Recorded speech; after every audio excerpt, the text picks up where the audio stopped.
नमस्कार दोस्तों, मैं शौर्यपुरी सहायक आचार्य राजकीय महाविद्यालय घोड़ा से। आज हम बीए पार्ट सेकंड के पेपर फेस्ट मैक्रो इकोनॉमिक्स के टॉपिक मुद्रा की प्रकृति, क्षेत्र, कार्य व महत्व का अध्ययन करेंगे। मनी क्या होती है, उसका नेचर, उसके स्कोप, उसके फंक्शंस एंड इम्पोर्टेंस का अध्ययन हम इसके अंतर्गत करेंगे। सबसे पहले इंट्रोडक्शन ऑफ मनी, मुद्रा का परिचय। जैसा कि आपको पता है, आर्थिक सिद्धांत में चाहे वो व्यष्टि अर्थशास्त्र हो या समष्टि अर्थशास्त्र हो, मुद्रा का विशेष महत्व माना गया है। जैसा कि हम पढ़ते हैं, व्यष्टि अर्थशास्त्र के अंतर्गत कीमत प्रणाली का कार्य मुद्रा के माध्यम से ही संचालित होता है और फर्में जो है वो उत्पादन के साधनों को जो प्रतिफल देती है, उत्पादन के साधन जैसे श्रम को मजदूरी देती है, पूंजी को ब्याज देती है, भूमि को लगान देती है, उद्यमी को मुनाफा या लाभ मिलता है, तो वो सब मुद्रा के रूप में मिलता है। और जनता उन फर्मों से बनी हुई वस्तुओं और सेवाओं को खरीदकर वापस मुद्रा उन फर्मों तक पहुंचा देती है। इस प्रकार जो ये मुद्रा है वो पूरी अर्थव्यवस्था में रक्तवाहिनी की तरह घूमती रहती है। मतलब कहा जाता है, जिस प्रकार मनुष्य के शरीर में रक्त घूमता है उसी प्रकार अर्थव्यवस्था में मुद्रा घूमती रहती है। तो इसमें हम देखते हैं, मुद्रा मनुष्य के द्वारा किए गए आविष्कारों में सबसे महत्वपूर्ण आविष्कार है। मुद्रा को अंग्रेजी में मनी कहते हैं और इस मनी शब्द की उत्पत्ति लैटिन भाषा के मोनेटो शब्द से हुई है। और ये मोनेटो जो थी वो रोम में देवी का नाम था। रोम की देवी थी जूनो, उसका दूसरा नाम था मोनेटो। और सर्वप्रथम टकसाला रोम में ही स्थापित की गई। और वो कहाँ स्थापित की गई? देवी जूनो या मोनेटो के मंदिर में। टकसाला वो होती है जहाँ सिक्कों का निर्माण होता है, कॉइन्स का जहाँ निर्माण होता है उसे हम टकसाला कहते हैं। नेक्स्ट है मीनिंग ऑफ मनी, मुद्रा का अर्थ। विभिन्न अर्थशास्त्रियों ने मुद्रा की कई परिभाषाएं दी है। उनमें से कुछ परिभाषाओं का अध्ययन हम यहाँ इसमें करेंगे। सर्वप्रथम प्रोफेसर वाकर के अनुसार मुद्रा वह है जो मुद्रा का कार्य करे। इस परिभाषा में मुद्रा के कार्यों को मुद्रा की परिभाषा का आधार बनाया गया है, जिसमें कई प्रकार की कठिनाइयाँ उत्पन्न हुई। उसके बाद कोई नई परिभाषा दी गई। प्रोफेसर काउर्थर के अनुसार कोई भी वस्तु जो सामान्य विनिमय के माध्यम के रूप में स्वीकार की जाती है तथा साथ ही मूल्य के मापक, कीमत को माप कर और मूल्य संचय का कार्य करती है, उसे हम मुद्रा कहते हैं। उसके बाद रॉबर्टसन ने एक परिभाषा दी, मुद्रा वह वस्तु है जो वस्तुओं के भुगतान में अथवा कई प्रकार के अन्य व्यावसायिक दायित्वों को चुकाने में व्यापक रूप से स्वीकार की जाती है। अगली परिभाषा है हार्टले विदर्स के अनुसार मुद्रा वह पदार्थ है जिसकी सहायता से हम वस्तुओं का क्रय विक्रय कर सकते हैं, जिसकी सहायता से हम वस्तुओं को खरीद और बेच सकते हैं। इस प्रकार ये कुछ परिभाषाएं अलग अलग अर्थशास्त्रियों द्वारा दी गई है। इन सबको कंक्लूड करके एक सामान्य परिभाषा जो मुद्रा की बनाई गई है वो है, मुद्रा एक ऐसी वस्तु है जो विनिमय के माध्यम, मूल्य के मापक, स्थगित भुगतानों के मान तथा मूल्यों के संचय के साधन के रूप में स्वतंत्र, विस्तृत तथा सामान्य रूप से लोगों द्वारा स्वीकार की जाती है। इस प्रकार अलग अलग अर्थशास्त्रियों ने अलग अलग परिभाषाएं दी। अब हम पढ़ते हैं कि मुद्रा की आवश्यकता क्यों पड़ी। तो आज से बहुत सालों पहले मुद्रा के स्थान पे वस्तु विनिमय प्रणाली चलती थी। दो प्रणाली होती है, एक तो बार्टर सिस्टम जिसको वस्तु विनिमय प्रणाली कहते हैं, दूसरा मुद्रा विनिमय प्रणाली। वस्तु विनिमय प्रणाली क्या होती थी? वस्तुओं से वस्तुओं की प्रत्यक्ष अदला बदली वस्तु विनिमय कहलाती थी। जैसे मान लो मेरे पास गेहूं है तो मैंने 5 क्विंटल गेहूं दुकान पे ले गया, किसी व्यक्ति के पास ले गया और बदले गेहूं दे के बदले में मैंने 5 क्विंटल चावल लेके आ गया। तो ये वस्तु मैंने दी और वस्तु मैंने वापस प्राप्त कर ली। तो वस्तु के स्थान पे वस्तु को प्राप्त करना वस्तु विनिमय प्रणाली की विशेषता है। नेक्स्ट है वस्तु के बदले वस्तु खरीदने या बेचने की व्यवस्था को वस्तु विनिमय कहा जाता है। एग्जाम्पल यहाँ दिए गए हैं, अनाज के बदले वस्त्र, कि किसी एक व्यक्ति ने दूसरे व्यक्ति को अनाज दिया, उसके बदले में उसने वस्त्र ले लिए। वस्त्र के बदले दूध, दूध के बदले अनाज, ये सब क्या है? वस्तु विनिमय प्रणाली के उदाहरण है। तो ये पहले चला करती थी। परंतु इसमें कुछ दोष होने के कारण मुद्रा की आवश्यकता हुई। इसमें मुख्य क्या क्या दोष थे? आवश्यकताओं के दोहरे संयोग की कठिनाई। वस्तु विनिमय प्रणाली के लिए ये आवश्यक था कि दो ऐसे व्यक्तियों का तालमेल बैठे जो एक दूसरे को चाहते हो या एक दूसरे की वस्तुओं को चाहते हो। मान लो दो व्यक्ति हैं, राम और मोहन। राम और मोहन, राम के पास गेहूं है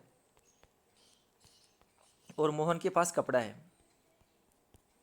अब इन दोनों को लेन देन तभी हो सकता है जब मोहन को मोहन सॉरी जब राम गेहूं देकर और मोहन से कपड़ा लेना चाहे, या मोहन कपड़ा देकर राम से गेहूं लेना चाहिए। अगर इन दोनों में को इस वस्तु की आवश्यकता नहीं है तो ये व्यापार या जो ये विनिमय नहीं होगा। इस व्यवस्था में कोई भी कमी रह जाने से दोहरे संयोग का अभाव माना जाता है। नेक्स्ट है सामान्य मूल्य मापने में कठिनाई। तो पहले वस्तुओं का जो मूल्य है उसको मापा कैसे जाता था? मान लो 5 केजी चावल है, वो 5 केजी चावल किसका मूल्य होते थे? 1 केजी बादाम के। तो वस्तुओं के मूल्य को मापने में बड़ी कठिनाइयाँ होती थी कि वस्तुओं का मूल्य वस्तुओं में किस प्रकार मापा जाए। तो इसलिए इसके स्थान पे हमने क्या लागू की? मुद्रा की जरूरत महसूस की। अगला है मूल्य संचय का अभाव है। अब वस्तुओं को स्टोर करके नहीं रख सकते इतनी वस्तुओं को, लेकिन मुद्रा को तो हम संचित करके रख सकते हैं। तो मूल्य संचय का अभाव भी एक प्रकार का दोष है वस्तु विनिमय प्रणाली का।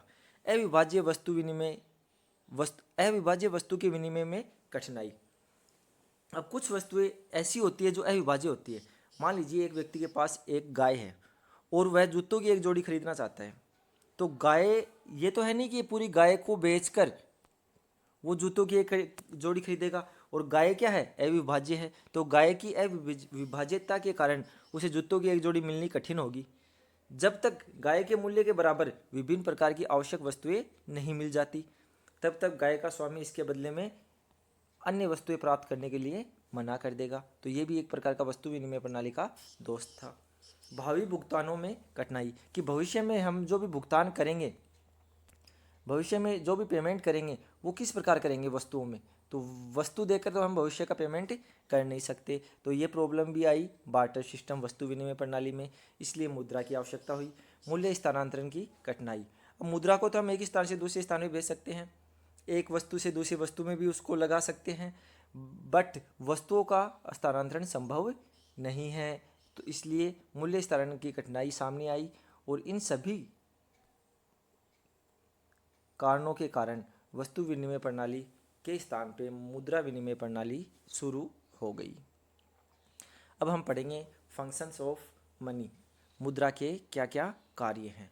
तो जनरली मुद्रा के 4 कार्य मुख्यतः माने जाते हैं। पहला कार्य जो है वो है प्राथमिक कार्य, दूसरा गौण कार्य जिसको हम सहायक या द्वितीय या सेकेंडरी कार्य भी कहते हैं, तीसरा आकस्मिक कार्य, और चौथे हैं अन्य कार्य। अब इन चारों का हम अलग अलग अध्ययन करते हैं। पहला प्राथमिक कार्य। प्राथमिक कार्य में 2 प्रकार के कार्य होते हैं, एक तो विनिमय का माध्यम होता है, एक मुद्रा क्या होता है? मूल्य का माप होती है। मुद्रा के प्राथमिक कार्य जो होते हैं वो 2 प्रकार के होते हैं। मुद्रा एक विनिमय का माध्यम है और दूसरा मुद्रा मूल्य का मापक है। तो मुद्रा विनिमय का माध्यम है, ए मीडियम ऑफ एक्सचेंज। तो अब वस्तुओं और सेवाओं के बदले में पहले हम क्या करते हैं? मुद्रा को प्राप्त करते हैं। बाद में मुद्रा देकर आवश्यकताओं के अनुसार वस्तु और सेवाएं प्राप्त की जा सकती है। इस प्रकार वस्तुओं और सेवाओं के आगे पीछे मुद्रा रहती है। जैसे कि हम मान लो वस्तु है, गुड्स एंड सर्विस है, उसको हमने क्या किया के बदले हमने क्या प्राप्त किया? उनको बेचा, उनके बदले में हमने क्या प्राप्त की? मनी प्राप्त की, मुद्रा प्राप्त की। अब इस मुद्रा से हम आगे क्या खरीद सकते हैं? दूसरी जो भी हमें आवश्यकता अनुसार अपनी वस्तु और सेवाएं खरीद सकते हैं। इस प्रकार मुद्रा क्या करती है? विनिमय का माध्यम के रूप में कार्य करती है। नेक्स्ट जो है वो है मूल्य का मापक, मेजर ऑफ वैल्यू या यूनिट ऑफ अकाउंट्स, लेखे की इकाई भी इसे कहा जाता है। वस्तुओं तथा सेवाओं के मूल्य को मुद्रा के रूप में मापा जाता है, इस कारण से लेखे की इकाई या हिसाब की इकाई भी कहा जाता है। इसमें सभी प्रकार की वस्तु और सेवाओं का मूल्य जो है वो हम मुद्रा में मापते हैं। जैसे हम दुकान पे जाते हैं, कहते हैं चीनी क्या भाव है, तो वो बताता है 38 रुपये पर केजी। तो 38 रुपये क्या है, एक प्रकार की मुद्रा। तो उस सभी प्रकार की वस्तु, इस प्रकार अर्थव्यवस्था में जितनी भी वस्तुओं और जितनी भी सेवाएं हैं उनका मूल्य हम किस में मापते हैं, मुद्रा में मापा जाता है। तो मुद्रा का दूसरा कार्य मूल्य का मापक के रूप में होता है। नेक्स्ट है उसका गौण कार्य, उसके सेकेंडरी कार्य या उसके सहायक कार्य क्या क्या है। तो इसके मुख्य सहायक कार्य 3 प्रकार के होते हैं। पहला है भावी भुगतानों का आधार, दूसरा मूल्य संचय का आधार, तीसरा मूल्य का हस्तांतरण। तो पहला हम पढ़ेंगे भावी भुगतानों का आधार। तो मुद्रा का उपयोग करके वस्तुओं और सेवाओं का भुगतान स्थगित कर पाना संभव हो गया है। मान लो आज हम वस्तु और सेवाएं ले और उसका भुगतान हम कुछ समय बाद कर सकते हैं। ऐसा कब क्यों पॉसिबल हुआ है, मुद्रा के कारण पॉसिबल हुआ है। आज के जो समाज में आप देख रहे हो कि ऋण जो अपन लोन लेते हैं, ऋण लेते हैं, उसका बहुत ज़्यादा विस्तार हो चुका है। तो इसका अधिकांशतः श्रेय किसको है, मुद्रा को है। सरकार हो, चाहे व्यावसायिक फर्में हो, चाहे उपभोक्ता हो, सब के सब क्या लेते हैं, ऋण लेते हैं। इस ऋण लेने का जो माध्यम है वो क्या है, मुद्रा है। तो पहला पॉइंट क्लियर है, भावी मुद्रा भुगतानों का आधार। दूसरा मुद्रा का जो गौण कार्य है वो है मूल्य संग्रह या मूल्य संचय का आधार, ए स्टोर ऑफ वैल्यू। तो इसमें है मुद्रा के रूप में भविष्य के लिए मूल्य का संग्रह या धन का संग्रह किया जाना आसान हो गया है। इसमें भविष्य में वस्तुओं सेवाओं खरीदने की शक्ति का संग्रह किया जा सकता है। आज हम मुद्रा को संग्रहित करके रख लें और उसका खर्च कब कर लेंगे, भविष्य में, उस जब भी हमें वस्तुओं सेवाओं की आवश्यकता पड़ेगी। लेकिन ये मूल्य संचय का जो आधार है वो मुद्रा के मूल्य पे डिपेंड करता है। अब मुद्रा का मूल्य क्या होता है, मुद्रा का मूल्य जो है, मुद्रा का मूल्य हमेशा कीमतों के व्युत्क्रमानुपाती होता है। मतलब कीमतों के साथ उनका उल्टा संबंध होता है। जैसे जैसे किसी भी वस्तु और सेवाओं की कीमतें बढ़ती चली जाएगी अर्थव्यवस्था में, अर्थात जैसे जैसे मुद्रास्फीति होती जाएगी वैसे वैसे मुद्रा का मूल्य क्या होता चला जाएगा, कम होता चला जाएगा। नेक्स्ट है मूल्य का हस्तांतरण, स्टैंडर्ड मूल्य का हस्तांतरण, ट्रांसफर ऑफ वैल्यू। मुद्रा की क्रय शक्ति को एक मनुष्य से दूसरे मनुष्य, एक स्थान से दूसरे स्थान पे हम सुगमतापूर्वक कर सकते हैं। उसका हस्तांतरण हम सुगमतापूर्वक कर सकते हैं। इसका क्षेत्र बहुत व्यापक हो जाता है। तो ये मुख्यतः मुद्रा के 3 कार्य, हम जो गौण हैं वो कार्यों का अध्ययन इसमें किया है। नेक्स्ट है आकस्मिक कार्य। पहला आकस्मिक कार्य में पहला है इच्छा की वाहक। मुद्रा जो होती है वो इच्छा की वाहक होती है। मुद्रा में वह गुण है जिसमें किसी भी वस्तु का किसी भी समय विनिमय किया जा सकता है।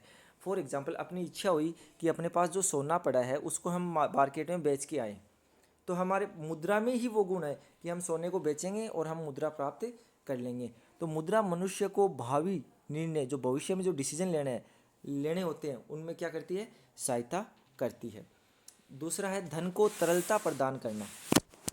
तरलता क्या होती है, तरलता लिक्विडिटी। जितना पैसा आपके पास है, जितना धन, जितनी मुद्रा आपने स्वयं नकद के रूप में रख रखी है उसको कहते हैं तरल।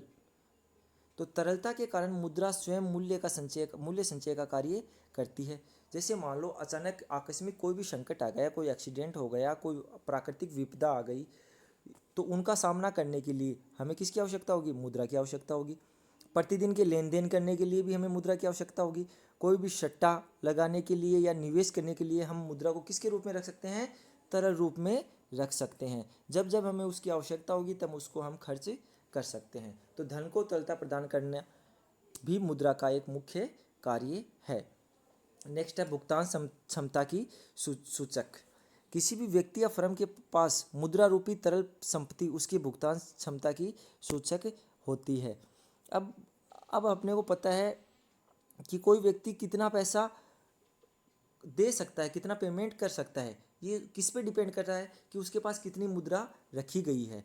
तो ये भुगतान क्षमता की सूचक के रूप में भी मुद्रा कार्य करती है। नेक्स्ट है साख का आधार। साख का निर्माण व्यापारिक बैंक करते हैं। तो व्यापारी बैंक जिस साख का निर्माण करते हैं उसका आधार क्या होती है, नगद जमा होती है। जैसा मान लो फॉर एग्जांपल कोई बैंक 100 रुपये नगद जमा राशि के रूप में प्राप्त करता है कि किसी व्यक्ति ने किसी बैंक में 100 रुपये जमा कराए, तो वहाँ रिजर्व रेशियो जो है वो 20 रुपये है, तो 20 रुपये तो खुद के पास रख लेगा बैंक। बाकी के 80 रुपये को वो क्या करेगा, 80 रुपये से वो साख सर्जन करेगा। और मान लो वो साख सर्जन करे तो साख सर्जन करके 80 रुपये से 400 रुपये, 80 रुपये से उसने 400 रुपये की साख सर्जन कर ली। तो ये सब किस पे डिपेंड करता है, मुद्रा पे डिपेंड करता है। तो जो व्यापारी बैंकों द्वारा साख का निर्माण होता है उसका मुख्य आधार जो है वो मुद्रा है। अगर मुद्रा नहीं होती तो बैंक साख का निर्माण नहीं कर सकते थे। अगला है राष्ट्रीय आय के वितरण का आधार। अब हम अपन पढ़ते हैं कि उत्पादन के जितने भी साधन होते हैं, जैसे उत्पादन के मुख्यतः मैंने पिछले वीडियो में बताए थे 4 साधन होते हैं, श्रम, पूंजी, भूमि और उद्यमी।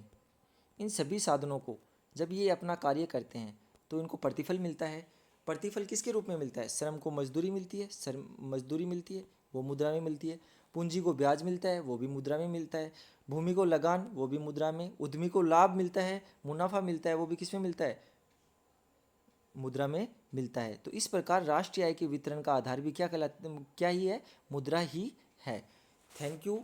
अगले वीडियो में हम कि मुद्रा का क्या महत्व है, मुद्रा का के क्या क्या दोष हैं, क्या खतरे हैं आदि का अध्ययन हम नेक्स्ट वीडियो में करेंगे कि मुद्रा क्या होती है और निकट मुद्रा क्या होती है, इसका अध्ययन हम नेक्स्ट वीडियो में करेंगे। Thank you so much.